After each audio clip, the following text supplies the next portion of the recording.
Dan Mbak, mari kita mulai untuk ini membaca basmalah. Bismillahirrahmanirrahim.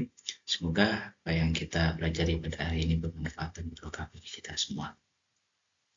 Oke, kita akan lanjut ke materi ke-7. Ya, sebelumnya kita sudah belajar banyak hal terkait dasar-dasar dari penyelenggaraan tata ruang Indonesia, dimulai dari sejarah, dasar hukum dan kebijakan, pendekatan yang dipakai, problem-problem yang berhubungan dengan perencanaan tata ruang seperti apa, dan minggu lalu kita sudah bicara tentang basis data yang dipergunakan dalam perencanaan tata ruang. Berkaitan dengan basis data yang sudah kita bahas di minggu lalu, kita akan mendiskusikan hari ini tentang sistem informasi geografis atau peran geografi di dalam perencanaan tata ruang wilayah. Nah, GIS, SIG di dalam tata ruang adalah sebagai tools, sebagai alat untuk proses analisis dan proses monitoring. Jadi dalam proses penyusunan dan monitoring dan evaluasi dari perencanaan tata ruang, penerapan tata ruang, peran GIS adalah sebagai toolsnya, alatnya.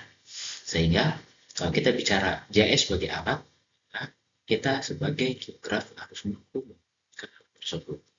Oke, namun pemanfaatan alat juga perlu disertakan juga kemampuan dalam proses analisa dan penjelasan terkait teori-teori ataupun cara pandang atau sudut pandang dari penggunaan GIS ya, karena yang digunakan adalah pola pikir spasial. Oke, namun ini juga menjadi kelebihan kita untuk masuk ke dalam perencanaan karena kita menguasai GIS.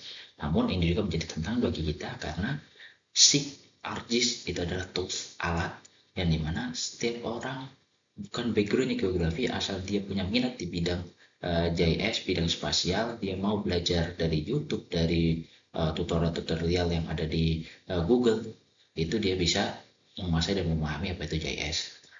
Jadi kalau kita hanya bicara pemanfaatan tools, maka itu menjadi tidak hanya itu bisa jadi kelebihan, tapi lebih banyak kalau sekarang menjadi kerugian kelemahan bagi kita karena banyak orang yang mau bisa belajar terkait GIS. Tapi ketika kamu tidak hanya bicara tools, tetapi juga kamu menguasai ilmunya, maka kamu bisa menganggap GIS itu sebagai kelebihan kamu karena kamu paham secara teorinya. Oke, itu untuk kita bicara GIS dalam perencanaan, dalam perspektif cara berpikir geografi. Nah, kita kembali ke dalam perencanaan tata ruang ya. Bagaimana tools ini berguna dalam perencanaan tata ruang?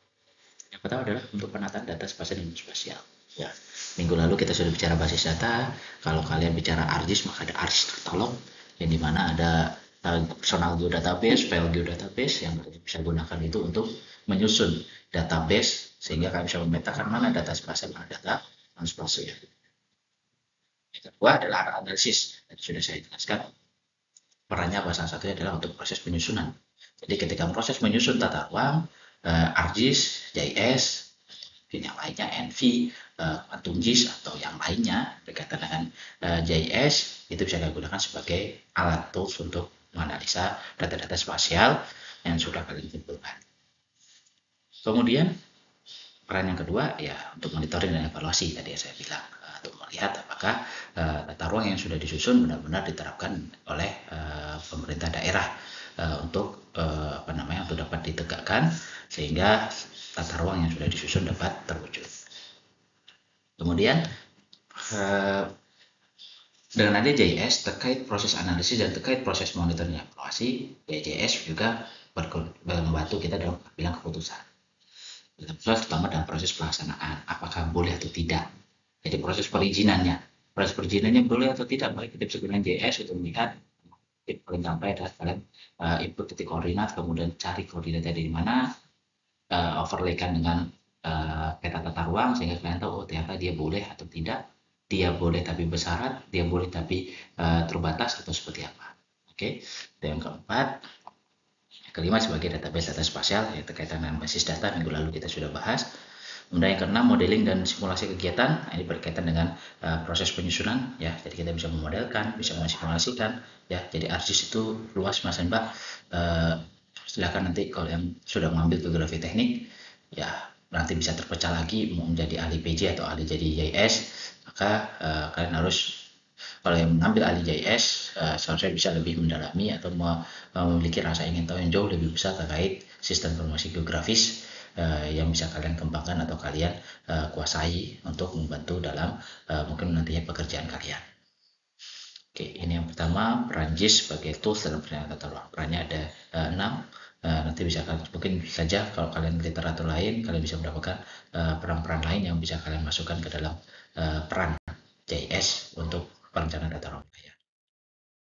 Nah, kita akan fokus kepada spatial planning, analisis spasial, JIS dan spasial.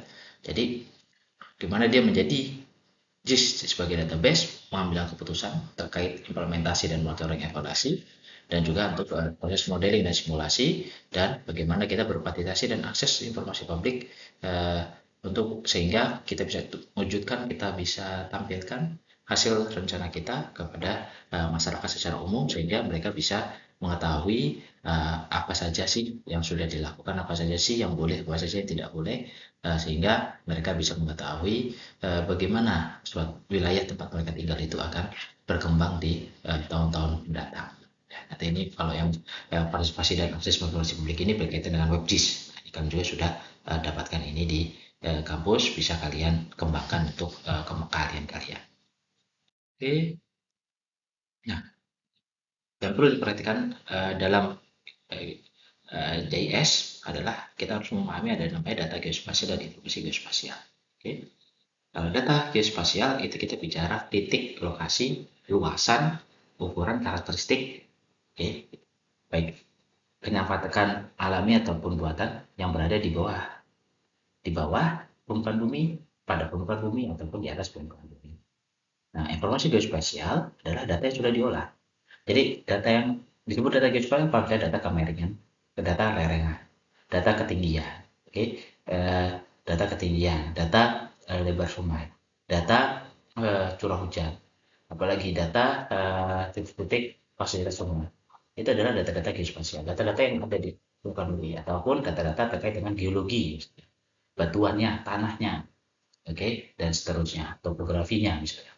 Nah, informasi geospasial adalah data yang sudah kita olah. Jadi informasi geospasial adalah data geospasial yang sudah kita olah untuk mendapatkan informasi. Biasanya dari jenis tanah kita olah untuk mendapatkan kesuburan tanah. Sehingga kita tahu mana wilayah yang subur, mana yang tidak subur. Itu dapatkan dari informasi. Kemudian misalnya dari topografi, kemudian kita olah untuk apa? Untuk mendapatkan kelerengan. Sehingga dari topografi itu kita tidak hanya bicara ketinggian tempat, tetapi kita tahu juga mana wilayah yang lereng, mana yang curam, mana yang datar, dan seterusnya. Jadi kita harus membedakan antara data yang masih bersifat data geospasial masih bersifat datanya saja, oke, informasinya baru cuma jenis batuan saja, jenis tanah saja, oke, ketinggian saja.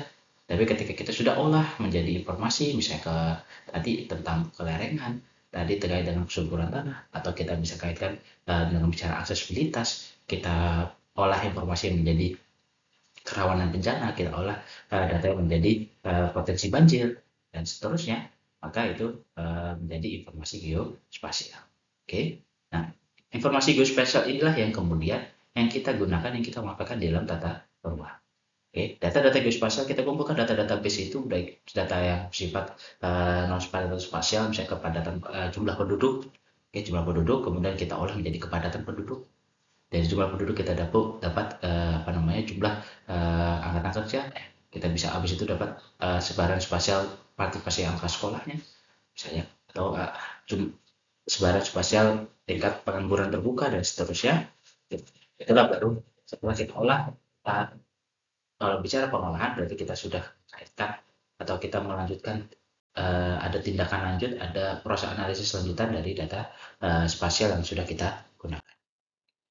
Oke.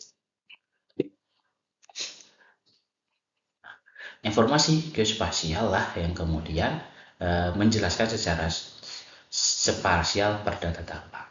Nah, jadi informasi geospasial juga bisa berupa pada peta tata ruang wilayah.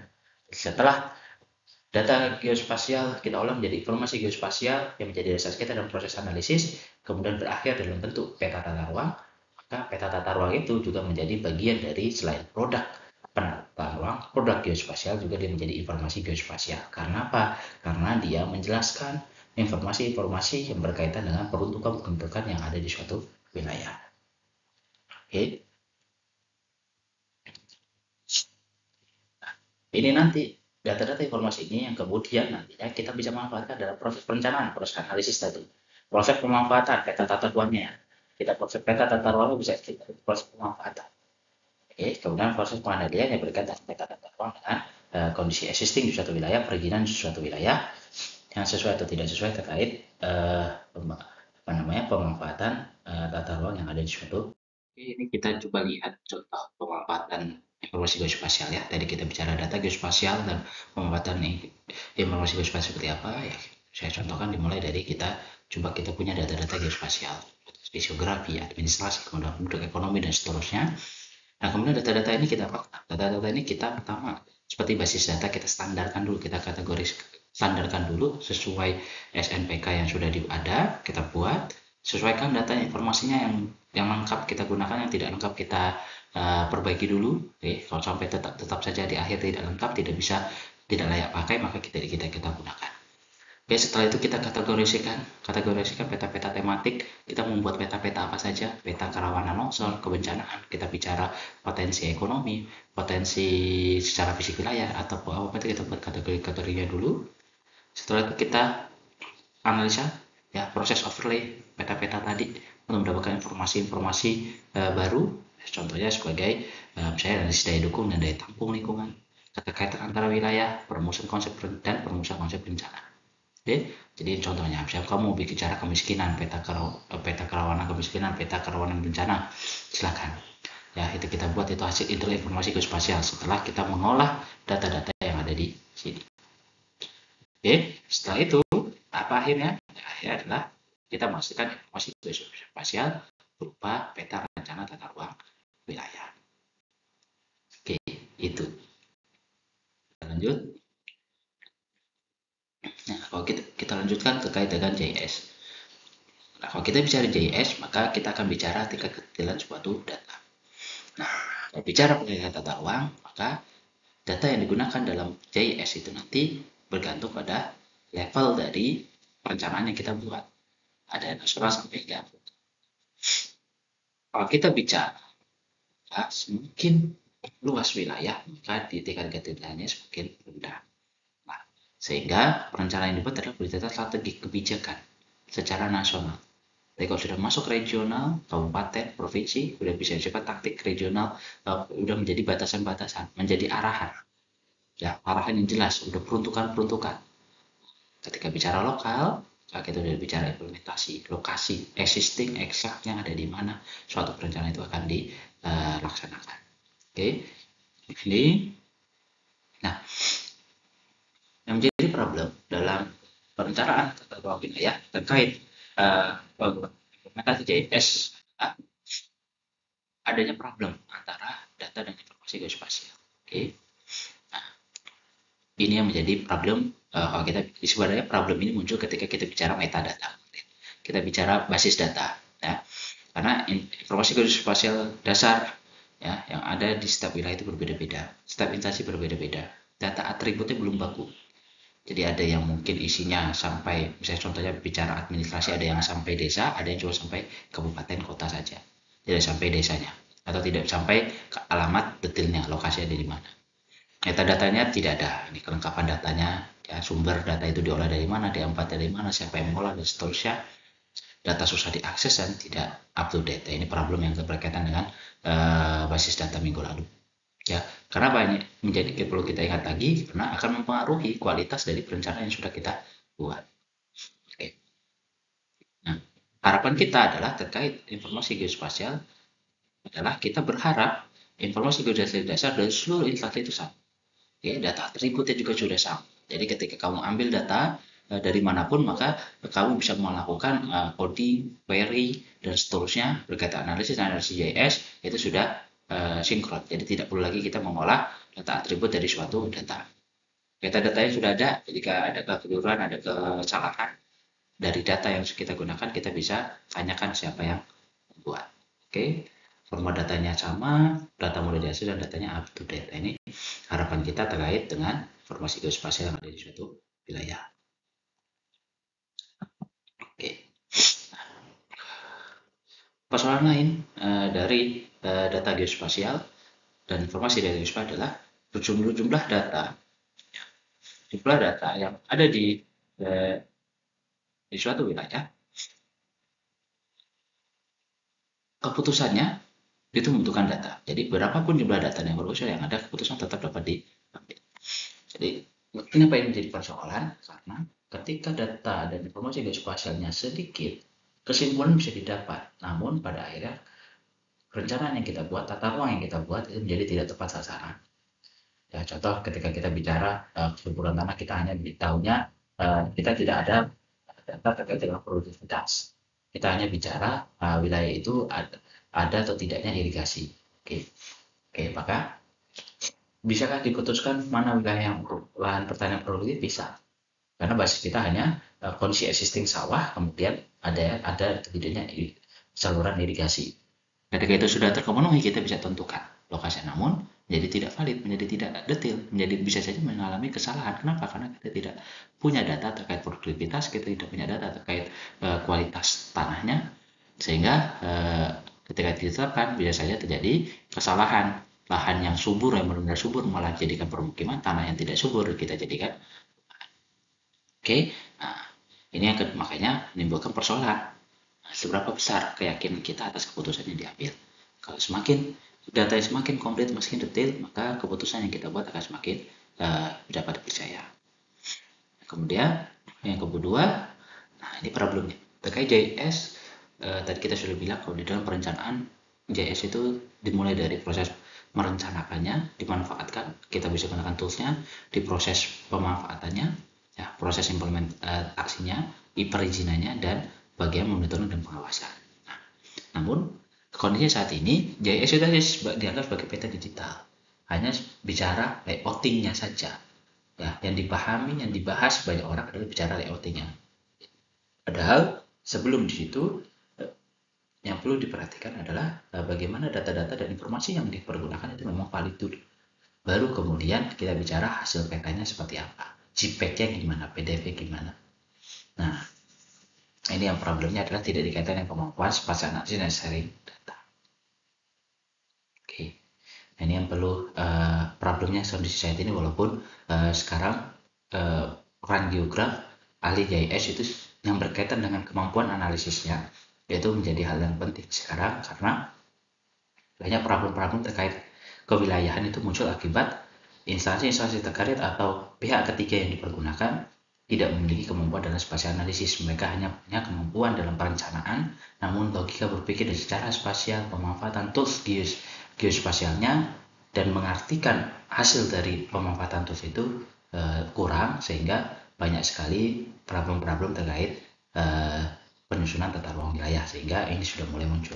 Ya, belum tetap menjadi problem karena banyak orang yang akhirnya memahami JS itu hanya bicara peta, layouting peta saja, tanpa berpikir proses mendapatkan hasil layouting yang bagus, hasil peta yang bagus itu dimulai dari pengumpulan data geospasial yang tepat.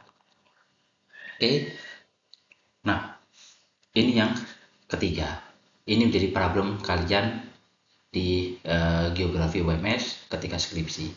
Kenapa? Karena masih banyak alumni geografi SGO masih belum bisa memahami bahwa ketika kamu merencanakan atau kamu mengerjakan sebuah penelitian, informasi data yang terkait dan hasil analisa yang kamu hasilkan itu harus sesuai dengan skala yang kamu gunakan atau luasan wilayah secara administrasi yang kamu. Kalau kamu bicara kabupaten, informasi data geospasial kabupaten ke satu kabupaten. Tidak boleh kamu menggunakan data yang satu Jawa atau data satu provinsi. Nah, itu harus disesuaikan. Nah, informasi-informasi ini nantinya ketika sudah sesuai, maka hasil perencanaannya akan jadi tepat sasaran sesuai dengan kondisi daerah, merepresentasikan daerah. Namun jika tidak sesuai, maka akan berpengaruh pada permasalahan dari yang ketika informasinya tidak sesuai dengan skala, bisa mengakibatkan terjadinya error dalam proses implementasi suatu perencanaan. Oke, ini saja yang mungkin bisa saya sampaikan, yang kita bisa diskusikan pada pertemuan ini. Silakan nanti bisa ditanyakan apabila masih ada kebingungan, masih ada ketidakpahaman terkait materi-materi, ya tidak hanya materi pertemuan sebelumnya, bisa ditanyakan bila mau WA atau langsung di Sepada. Oke, nanti bisa kita diskusi di sana. Oke, Itu Mas dan Mbak, materi yang bisa saya berikan. Terima kasih atas kehadirannya. Mari kita akhiri dengan bacaan. Alhamdulillah. Saya tutup. Assalamualaikum warahmatullahi wabarakatuh.